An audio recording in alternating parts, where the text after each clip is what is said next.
everybody, and welcome to Doctor Who Mirror Reviews. I'm your host, FreezingInferno, and today we're going to be looking at a new episode called Empress of Mars. To my immediate reflected left, his polished glass will kick your ass, it's Rainiac! Whoa! This was not called Empress of Mirrors!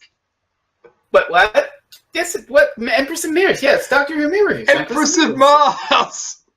Empress of Mars? Hang on.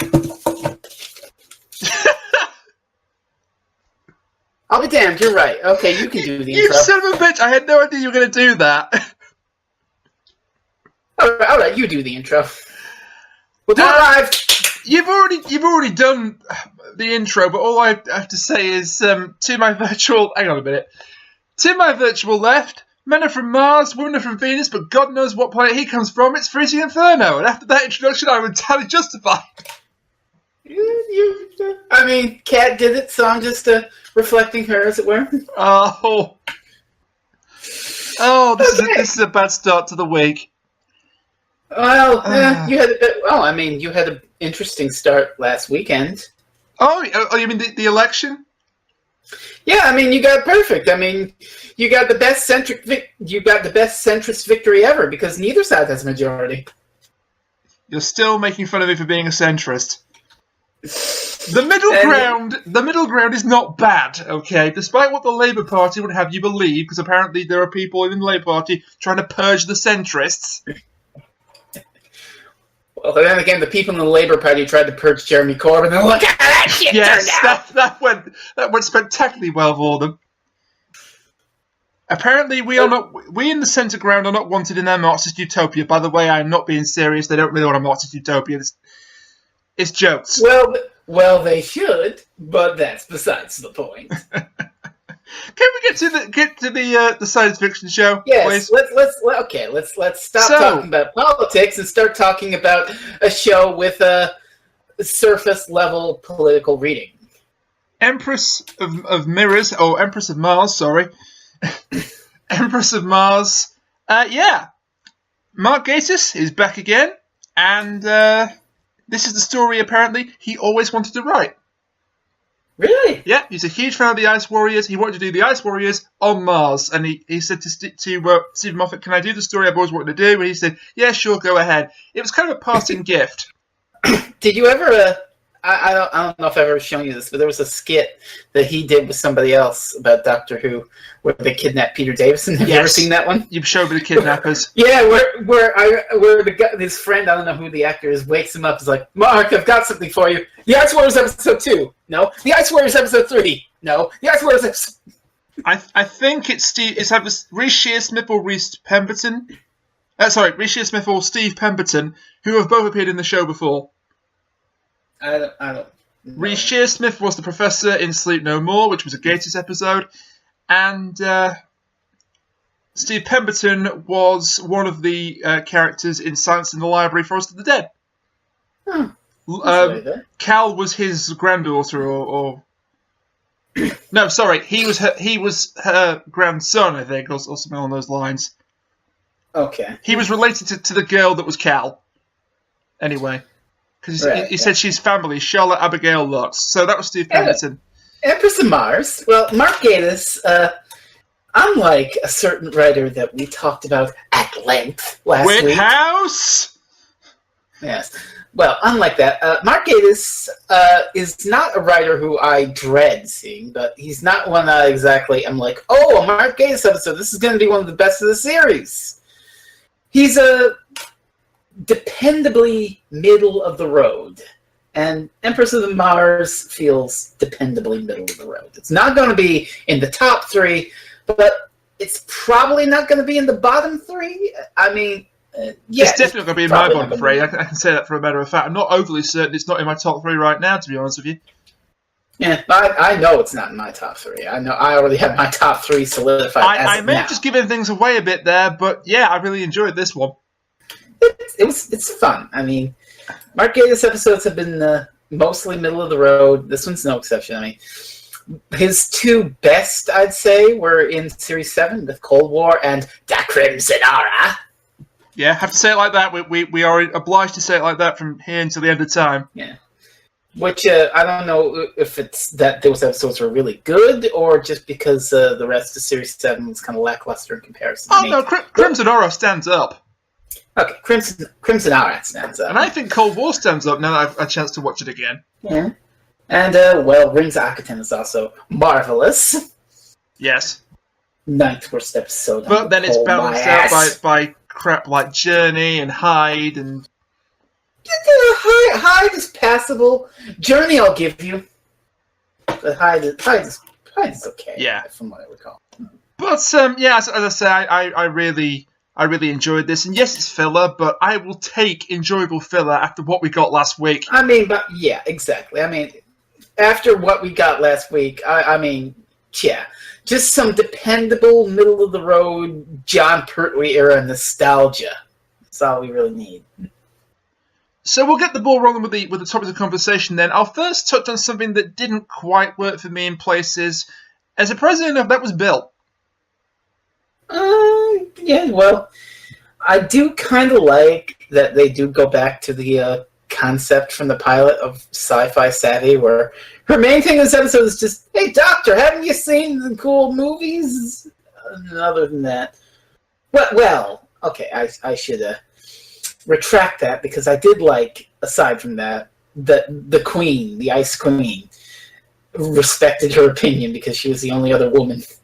And everyone else was a noisy male. Yeah, we are surrounded by noisy males. I would value a different opinion. Which probably made some people a little upset. Oh yeah, they probably got their panties in a bunch, but I personally quite like that. Honestly, I don't think this was particularly overt politically, but maybe I'm wrong. Well, not politically and such, but there's some basic surface level bullshit of imperialism was bad. Yeah. That's about all you're getting from Mark Gatiss. He ain't Peter Harness. Bill did get some good lines, though. I quite liked, I'll forgive your Victorian attitudes because, well, you actually are Victorian. That's cute. That was a nice little line. And also, I need a distraction. You've got one. Yeah. But... the way she holds Friday's hand. Yes, we can stand together. And Friday does it in pretend, just like, oh, okay, then. We're holding hands now, are we? Cool. But yeah, there is a slight problem with this. This was the first story, I believe, of Series 10 to be written. Not to be produced, but to be written. That explains it. And that's why Bill's characterization... pardon me. Bill's characterization is a little bit different. Off. Yeah, a little bit off. A little bit off. But I don't necessarily dislike her in it. No, it's just not like inconsistent. It's just been inconsistent from what's gone before. But she did have one of the two really strong moments. I like the fact that she gave as good as she got to Captain Catchlove, who we'll get to a bit later on. Or as I refer to him with Kat in our discussion, Mustachio. Mustachio? I'll take Mustachio. That's a perfectly good description for him. But I quite like it's like, you think you can just slaughter my men, do you? And he's like, excuse me, your men? What a dork. But she did have one or two moments, but she wasn't really a strong focus of this particular episode. Which it's fine for Bill, I guess. I mean, I know in Series 9 I complained a lot when Clara didn't get that focus because, well, I really loved Clara, and Series 9 was kind of lacking in that, I felt, until the end.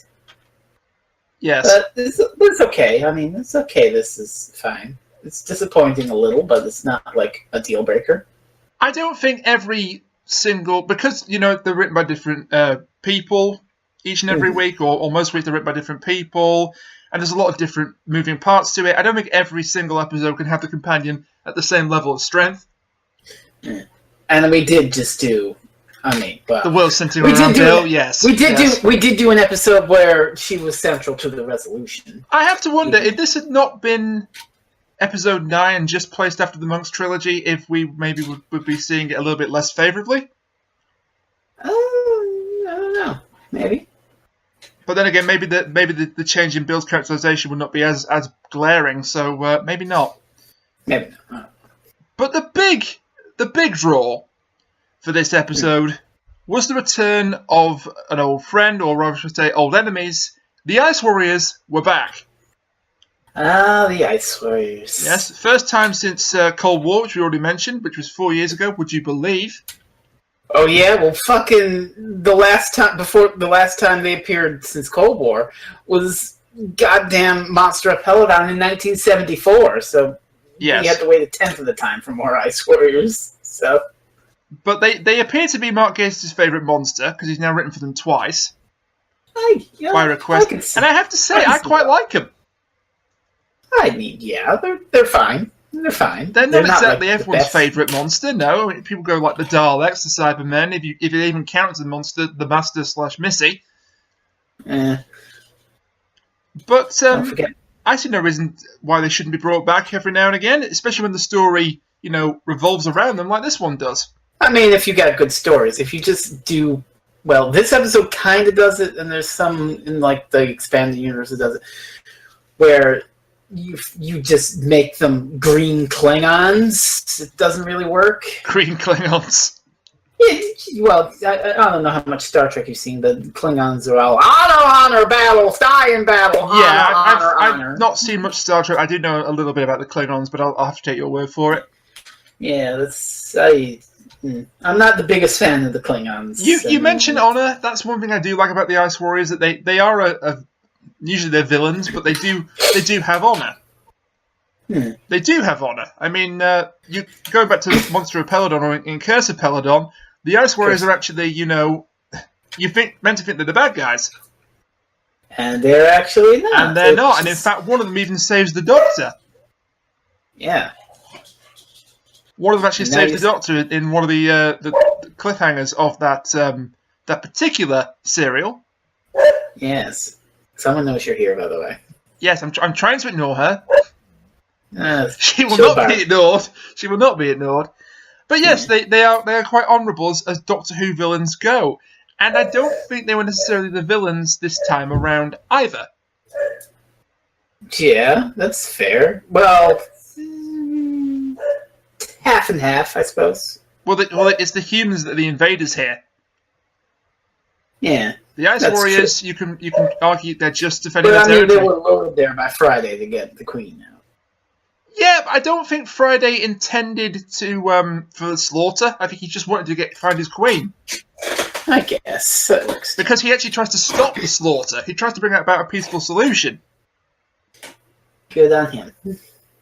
Which I thought that was a nice fake. Like, you see an Ice Warrior breaking into the jail where the Dr. Bill and the Colonel are being held prisoner. And you're like, oh no, they found a way to get around them. He's going to try and kill them. It's actually Friday. And you can tell it's Friday because of the nice little scarring. Neat. Across his visor. This is one thing that Mark Gatiss was very good at in Cold War, was making individual Ice Warriors stand out. Obviously in Cold War there was only one to speak of. Mm-hmm. But it wasn't just, here's an Ice Warrior, it's here's Grand Marshal Skeldak. And here it's not just, here's an Ice Warrior, it's here's Friday, here's Araxa. There are some generic Ice Warriors. Yeah, I do like that in each of Gatiss's stories, he adds new shit to Ice Warrior lore because, well, nobody's written for them in 40 years and nobody really gives a shit, so he can do whatever he wants. So he had Skeldak get out of his armor and be a creepy, crawly, fast alien, which worked in that story, I guess. Alien on a submarine. And in Empress of Mars, he adds Ice Queens to the hierarchy, which we only ever had Ice Lords before. Yeah. Don't know if the books or audios or all that other shit that happened while Doctor Who was off the air added more stuff or not offhand. I shall have to submit to your superior knowledge on that one because I don't know the answer.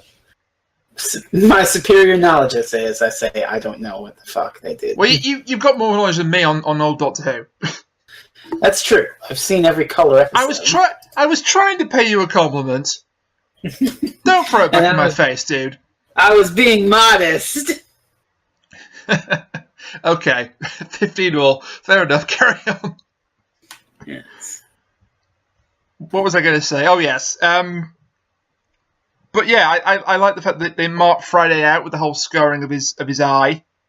And the damage to his visor, you could easily tell, oh yeah, that's Friday, it's not just a generic Ice Warrior. One other thing that was interesting is that Friday has a unique voice. It's not just Nick Briggs again doing a monster voice. Yes, it's I think it's Neil Ashton is the actor that portrayed him. Hell yeah. And he also did his voice. There you go. Whereas I think Skeldak was Nick Briggs. Yeah, I'm pretty sure Skeldak was Nick Briggs. I think you're right there. I just remembered what I was going to say. So it's again, like you said, it's less of, oh no, it's an Ice Warrior, and more of, hey, it's Friday, the Ice Warrior. Yeah, it's a distinct character. Oh, and I love that little scene when we first meet Friday, and of course the Colonel, where he's like lumbering towards the Doctor, and you don't know at this stage who he is. And the Doctor's like, halt! And then the Colonel shows up with a gun. It's like, I'll sort this blighter out for you. He says, no, this creature is intelligent. It's like, I'm not talking to you. So I like that little sort of twist of expectations. Which is interesting, because Gatiss also did Victory of the Daleks, where it turns out that another Doctor Who monster was working with humanity.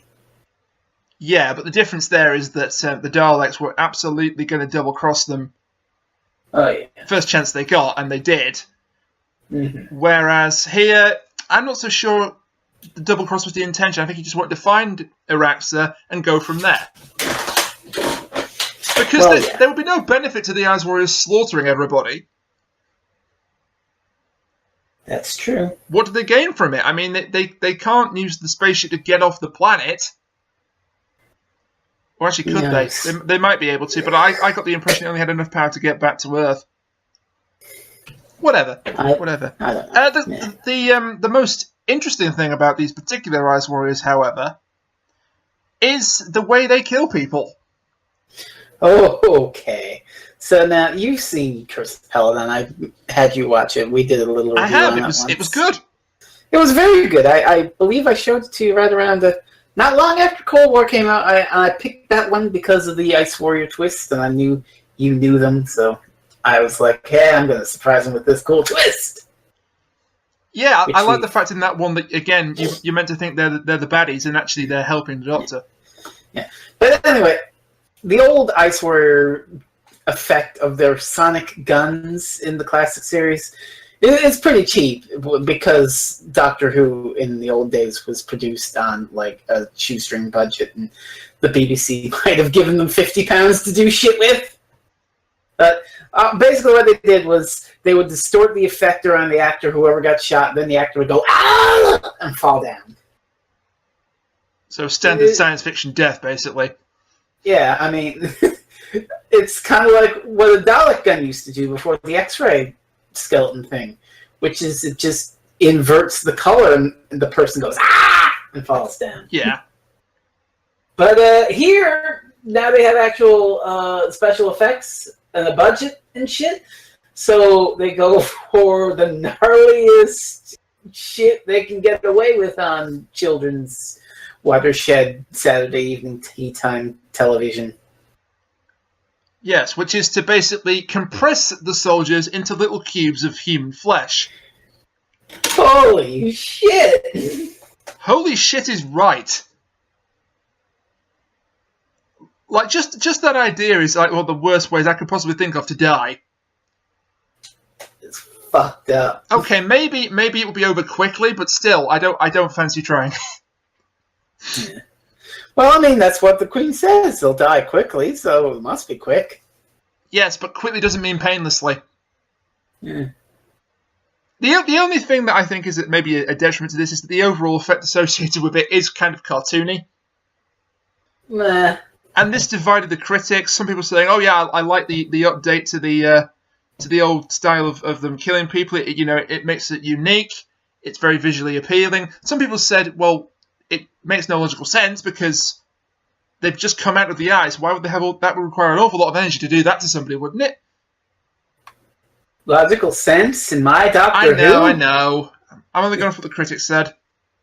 Okay, yeah, I know. I'm making fun of the critics, not of you saying. I know.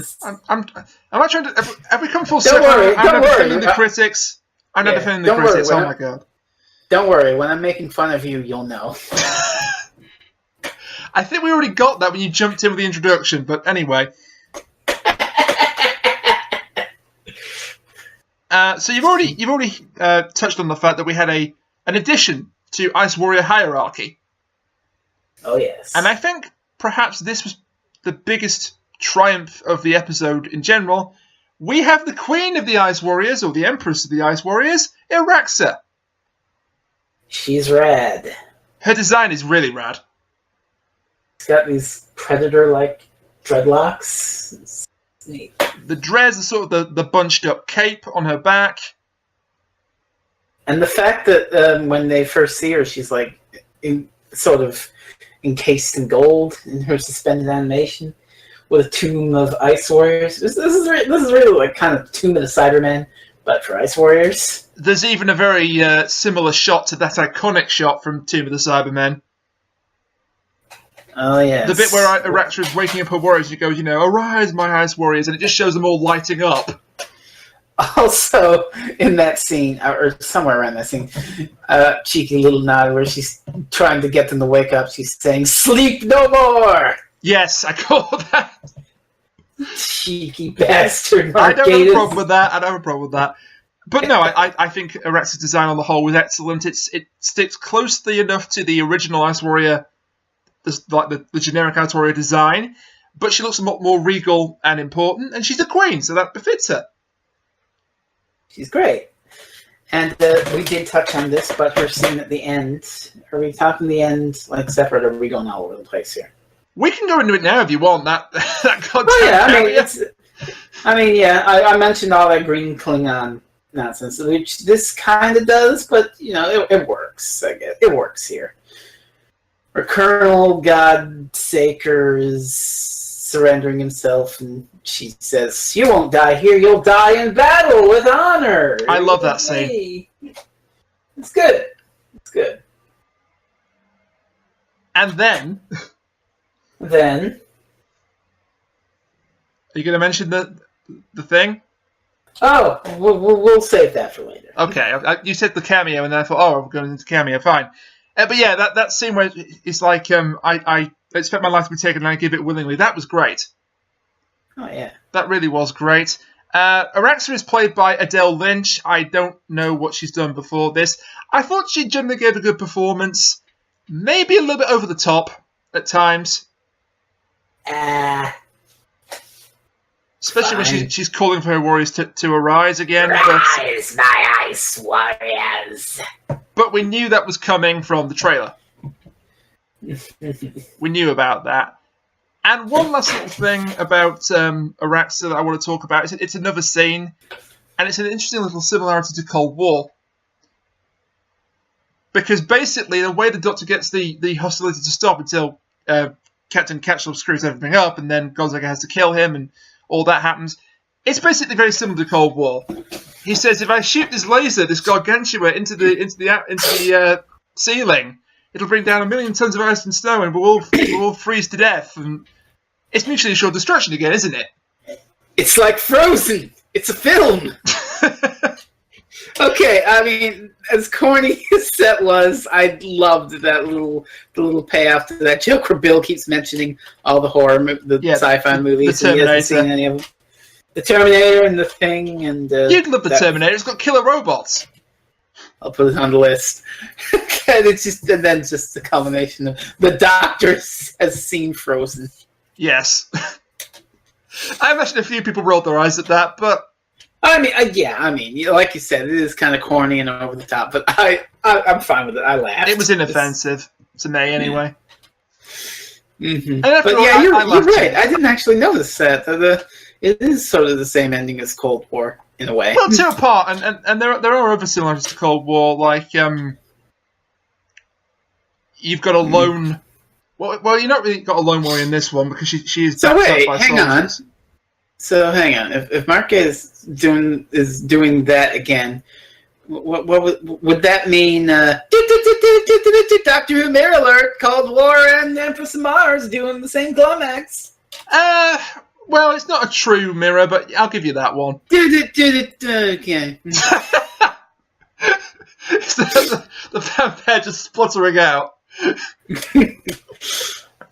Just the equivalent of a record scratch.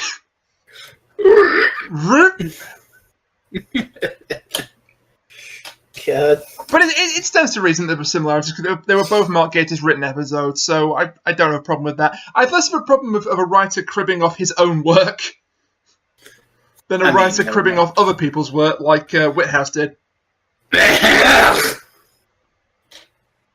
Oh, come on, can I not even say the word without you throwing up now? It's not you saying the word, it's me thinking of the man. Yes. I sincerely hope he doesn't listen to our podcast. Oh. Don't worry, if he does, well, I'll be nicer. But he doesn't, so. He doesn't. I'm fairly certain he doesn't. I mean, we haven't got the sway of Phil Sandifer. We can't get Peter Goddamn Harness. Yeah, I'm acquainted with Phil Sandifer. I could get him to put in a good word if I asked really nicely. You could, couldn't you? But I actually probably couldn't do that. But let's pretend I could. Let's pretend that we matter in the world of reviewing. It's kind of like that gag at the end of the Simpsons episode with Hank Scorpio, where Phil just emails me, "Dear Fresno, I got you something. I know it's not Peter Harness, but it'll have to do." The Scorpio episode is great. And then you look up. What happened there? I think I know what's happening. Do it.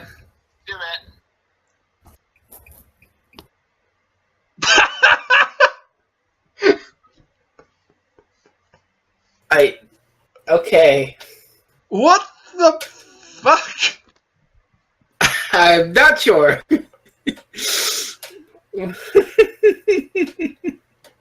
A wild cat enters the room. And says nothing? What were we talking about? Echoes. We were talking about Hank Scorpio. Alright. Okay. The Scorpio.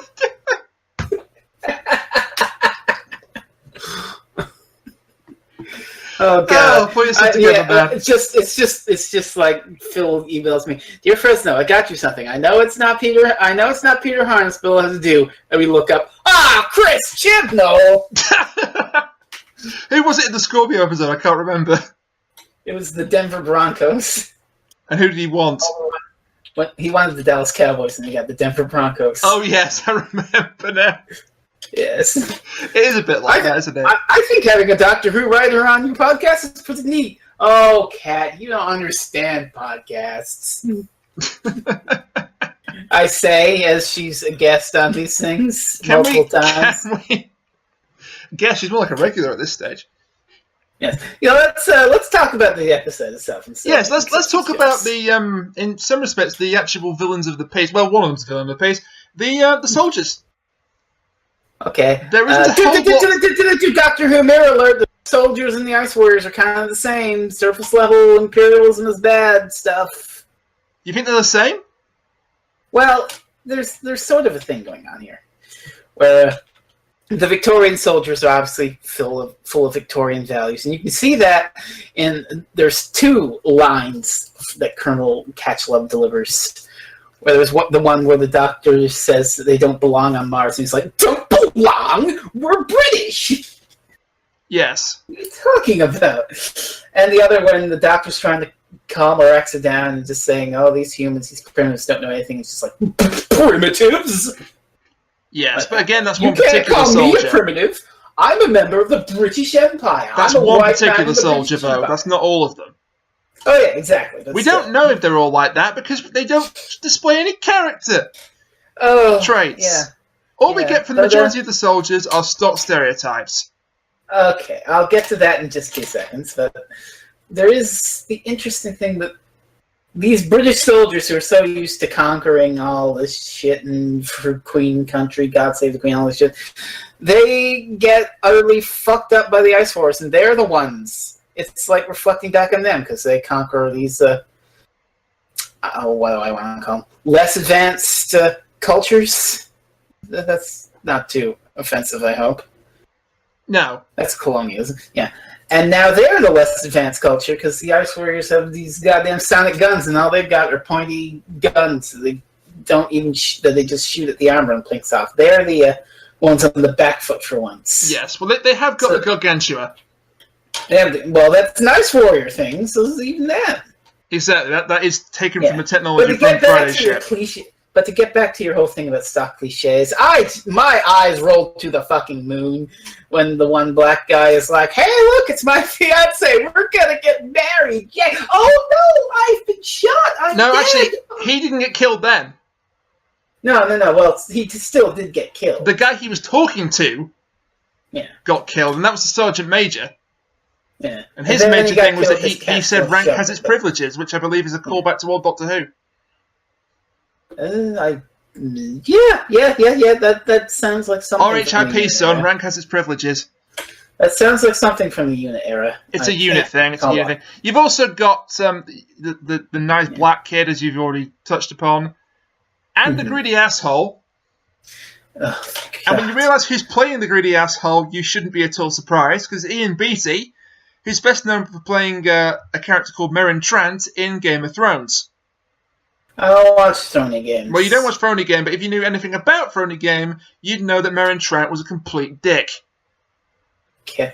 I mean, that's just stupid as shit. I'm going to take these jewels, and then I'm going to leave all of you idiots on the spaceship so I can be slightly richer. Yeah. What? Dumb shit. Oh, wait. Oh, hang on. If you want a real Doctor Who mirror alert, we're talking about Catchall still, aren't we? Well, we're talking about the soldiers, but we can now move on to the two major soldiers who actually did have some character, thank God. Oh, yes. Catchlove and Godsaker. All right, I'm gonna do it one more time. Doctor Who mirror alert. I mean, we broke the fanfare for this episode. You broke it. Even you are getting so confused for this now because you've done it so many times.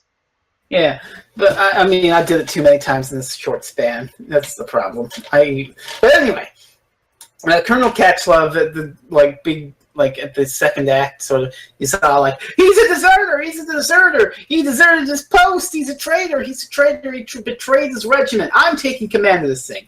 And that 10 minutes later, he's got the Ice Queen hostage. He's like, "Ha! I'm going to desert all of you now! See you later, chipboards! Warm as hell!" Yeah.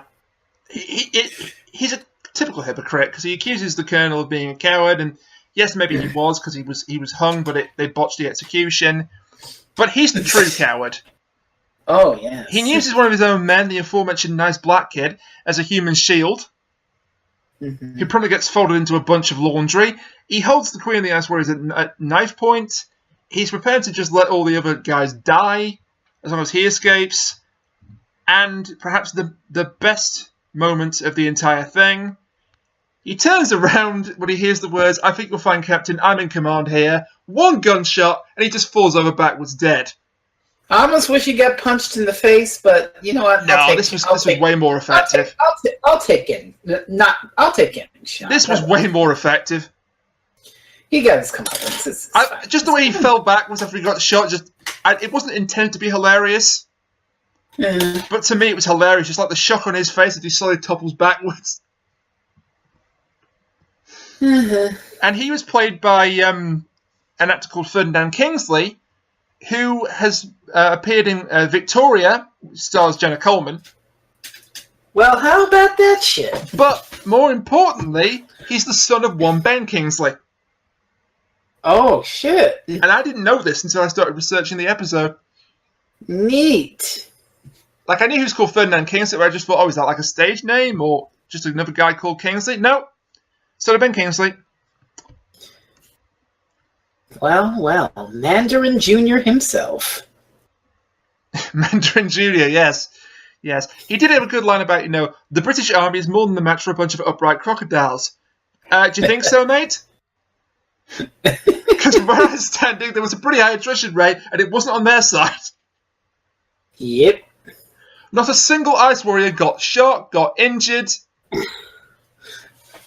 All I could think of... I'm going back a bit, but all I could think of in the scene where Arax is like, "They will die quickly," and the Doctor's like, "No, everybody out, everybody out." All I could think of was Monty Python and the Holy Grail, Run away! The rabbit. Run away! Run away! The killer rabbit, yeah. Oh. But you've got like the two faces of it, because you've got like Catchlove is the true villain, like he's true British imperialism summed up. Yep. Greedy, grasping, prepared to sacrifice others to save his own neck. It's not really that deep or condemning. It's just imperialism was bad. I mean, well, No, Mark Gatiss, he's just an asshole. Yeah. Well, imperialism was bad. He's just an asshole who eventually gets his well-deserved comeuppance. Yeah. But then the other soldier of note, who I actually quite liked, is the Colonel. Oh, he's nice. Colonel Godsaker. He's played by Anthony Carth, who is a well-known British actor. And he is a coward, yes. But he doesn't hide he tries to hide it from his men for obvious reasons. It also turns out that the captain has been blackmailing him, so that's kind of dark. Oh, yeah. It might suggest that's how he became a captain in the first place. But he doesn't come across to me anyway as a bad man. He's fine. I mean, he obviously cares for his men. He tries to reach a peaceful negotiation, settlement. He lets the Doctor get involved. He treats the Doctor with respect, which the Captain doesn't do. He treats Friday with respect, which the Captain doesn't do. He's fine. He's fine. Yeah. Oh, going back to Friday just briefly, I love that scene with him washing the dishes and then he just catches it. It's interesting, yeah. He drops one, just catches it, and like stares at either the Doctor or Bill, and then just goes back to washing the dishes. Mm-hmm. I get the feeling like you're meant to think something's going to happen there, but nothing does. And then the episode was rounded off with a couple of surprise appearances. One of which much more of a surprise than most than the other.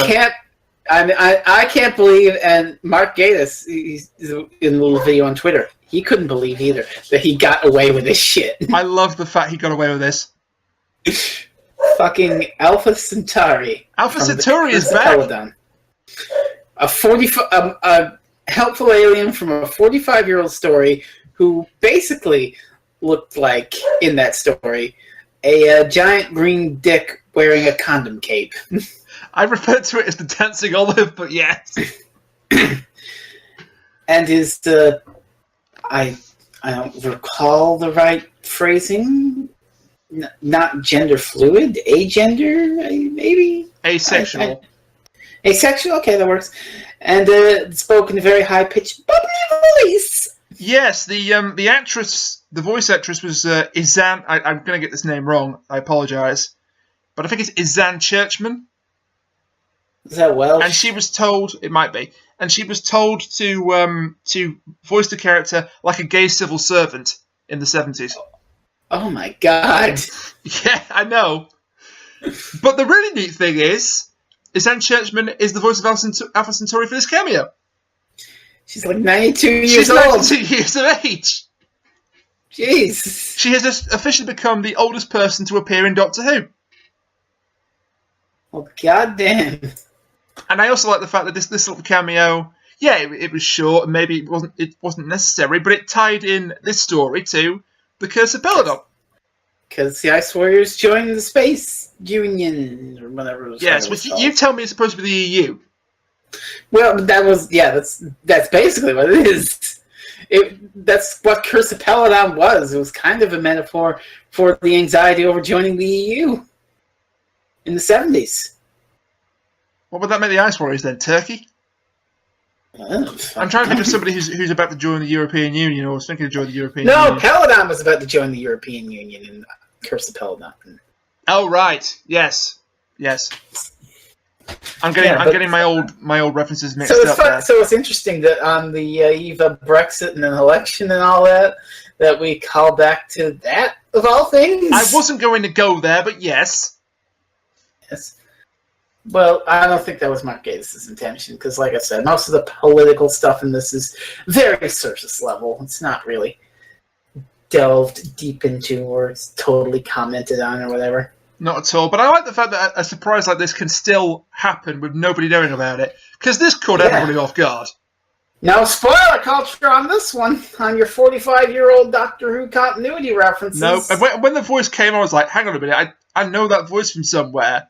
I recall saying, "Oh, they did not. Oh my God!" And then the eyeball popped up. I realised what was going on. I was like, "No way! No way!" There's no way. Oh yes, there is. Excellent. God damn. But the other surprise appearance, maybe not so much of a surprise because it was hinted at about 10 minutes into the episode. Missy turned up again. Okay, this is something I'm not sure about. If you're on top of logical shit, why did the TARDIS malfunction at the beginning? I've got a theory on that. I mean, if it's explained, sure, but I don't know if it's really. I'm sorry to do this to you. Oh boy! But we have to briefly go back to before the flood. Oh no! Because there's a scene in that where the Doctor tries to travel in the TARDIS, and it won't let him.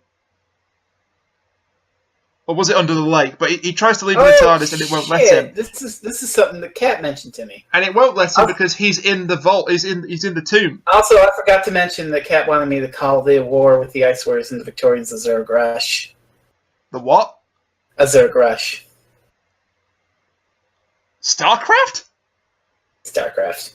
There you go, Kat. And also, we're getting into something else that you mentioned, which is she said that the episode. So you were talking about before the flood, it had a bootstrap paradox bullshit. Well, here we go. Gatiss didn't just make a better episode; he made a better bootstrap paradox. Oh, the God Save the Queen thing. Yeah. Yeah, because again, it didn't treat the audience like idiots. There you go. Once you've seen it the first time, you realise, of course, it's going to remember the Doctor helping to set up that message in the first place. But okay, I didn't really think of that. Actually, that's not talking down. That's not talking down to the audience. Yeah. I accept this explanation for why the TARDIS went on a little malfunction, but also it's basically just narrative shorthand because this episode is a classic Who homage of sorts. So, in like the first 10 minutes, we get the Doctor separated from the companion, and we get him losing access to the TARDIS. So. Yeah, this is a very old school episode. I think we may have touched on that briefly, but it's a very old school feel episode. But that's not necessarily a bad thing. Oh no, I love the old shit, so I'm fine with it.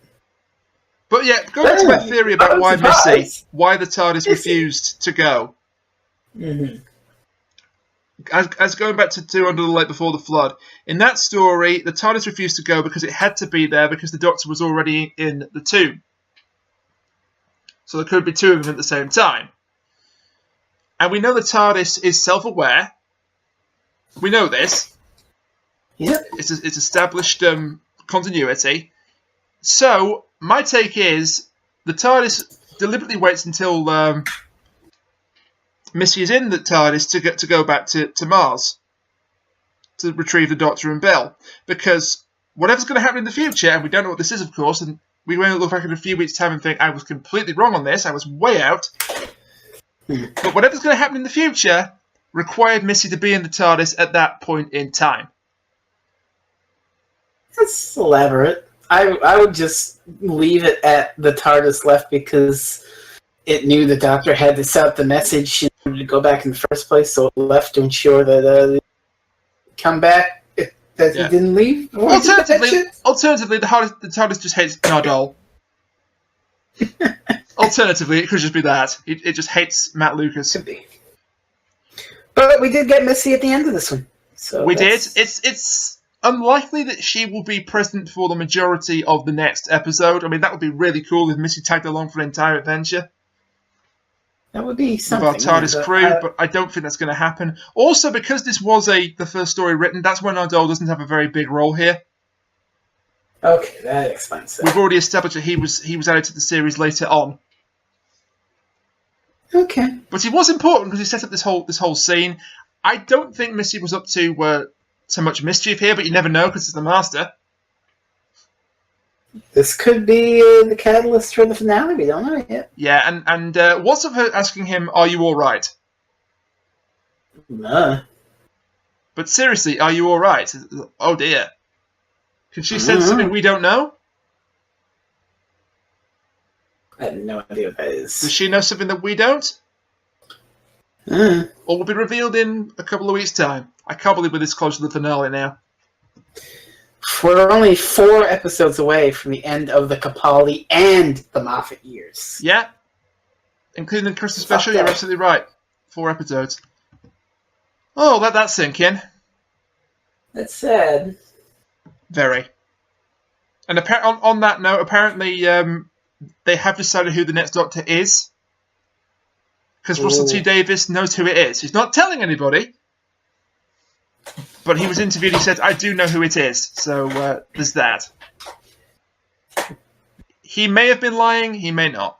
I suspect we may get an official announcement sometime soon because, filming will have to start and then the news will leak out anyway. So I think BBC would rather announce it officially. Summer 2013 is around when they announced Peter Capaldi. Yes, but that was because he was going to be in the next episode. Yeah. We didn't know it at the time, but he was going to be in the Day of the Doctor. Well, I mean, he's going to be in the Christmas special, so number 13. Yeah, number 13 will be in the Christmas special, presumably right at the end. So, I mean, it's only a month away from when Day of the Doctor aired, Christmas, and the 23rd of November, so... Yeah. It's about that time when they should be revealing, hey, number 13 is this person. And I think they'd rather get the official word out themselves than have it leak. Yeah. Because other information, which I cannot mention on pain of death from Kat here, but other information has leaked out about this series. Oh, okay. I don't want to hear it either. I think you already know it, but fair enough. As an American, this episode triggers me because it has redcoats in it. That was totally worth it. Okay. That was totally worth it. That was worth breaking. That was worth breaking the audio, making it echo, and giving me a harder time in the editing suite. That was totally worth it. Thanks, Kat. Okay. Well, I mean, I got nothing to do with this, so I'm fine. I know. You already played your little trick at the beginning. So, let's wrap up then. What were your overall thoughts on Empress of Mars? It's fine. It's not a Stone Cold classic. Like, should I just list what my top 3 is right now? I think we already know, but please go ahead. Oh, I want to hear your prediction now. What's my top 3? My prediction is, in some order, Oxygen, Thin Ice, and Extremis. Wow, you got it. Because that's my top 3. Dang! Excellent. So it's not as good as those, but it's also not quite as unfortunate and dire and a miss as, say, Knock Knock or The Lie of the Land. Mm-hmm.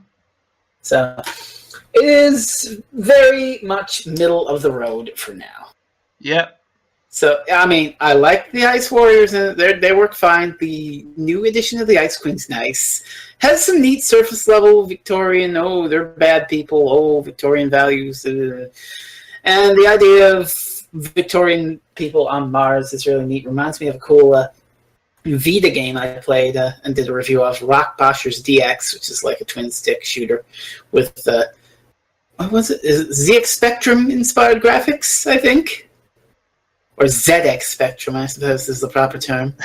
Nice. In the colonies. So, yeah, that's a good little game about Queen Victoria on Mars, and that's what made me think of this.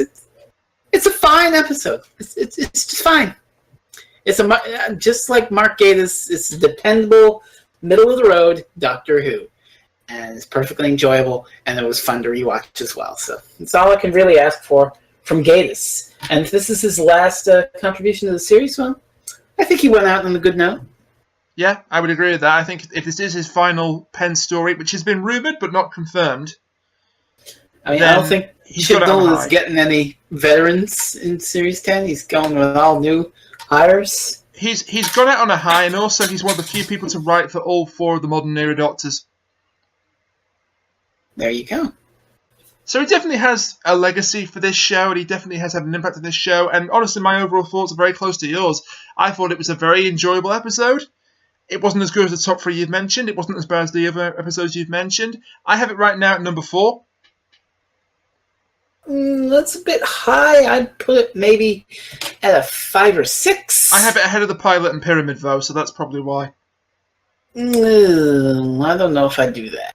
Well, different opinions. Pyramid needs a reevaluation, considering what its resolution was. Yes. But I don't know about putting it ahead of pilot. All right, we'll say middle of the pack. Basic middle of the pack, number 5. I might. I mean, the thing is, that the episode was like constantly changing for me, so this might be even higher or lower by the time we get to the end of the series. Well, we'll see. I mean, yeah, I would love for the next 3 episodes to be all stone cold classics. Well, funny you should mention that, because next time we have something I'm really looking forward to: the Eaters of Light. This episode, I don't know what the hell it's going to be. Well, maybe I can help you with that. for perhaps the final time this in this year, because the other 2 plot synopses are going to be so too damn spoilery to reveal next week and the week after that. The Eaters of Light synopsis goes as follows. A long time ago, the 9th Legion of the Roman army vanished into the mists of Scotland. Bill has a theory about what happened. The Doctor has a time machine.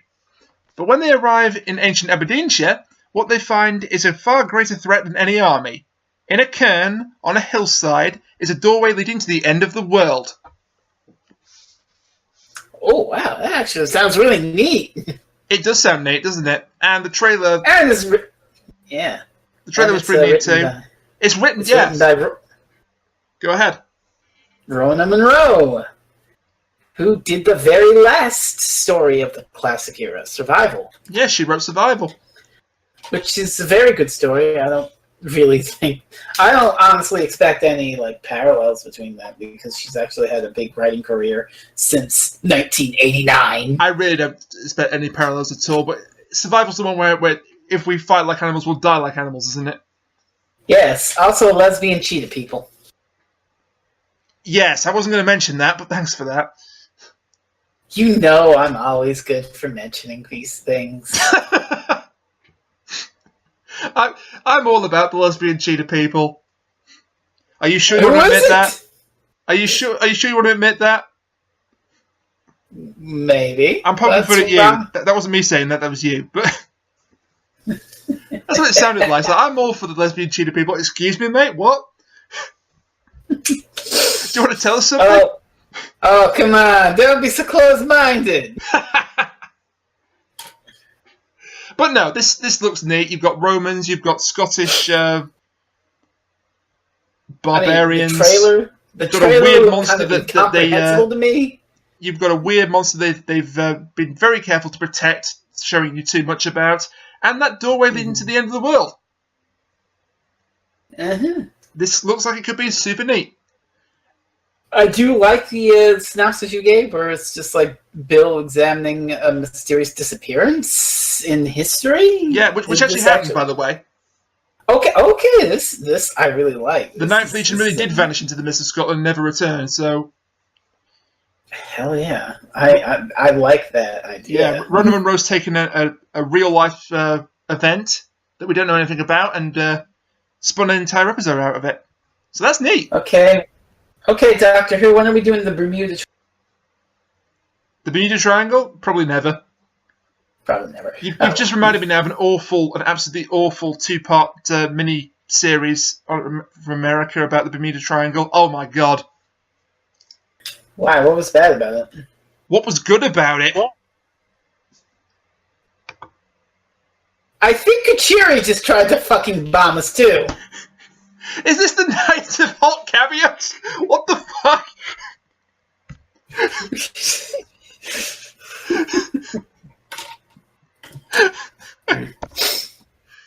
Yeah, well, Bermuda was awful. Bermuda was awful. Yeah. Anyway, I think there's only one thing left to say. Okay. This has been Doctor Who Mirror Reviews, and we'll see you next week for the Eaters of the Mirror Light. Until then, bye for now. That's not the name of the episode.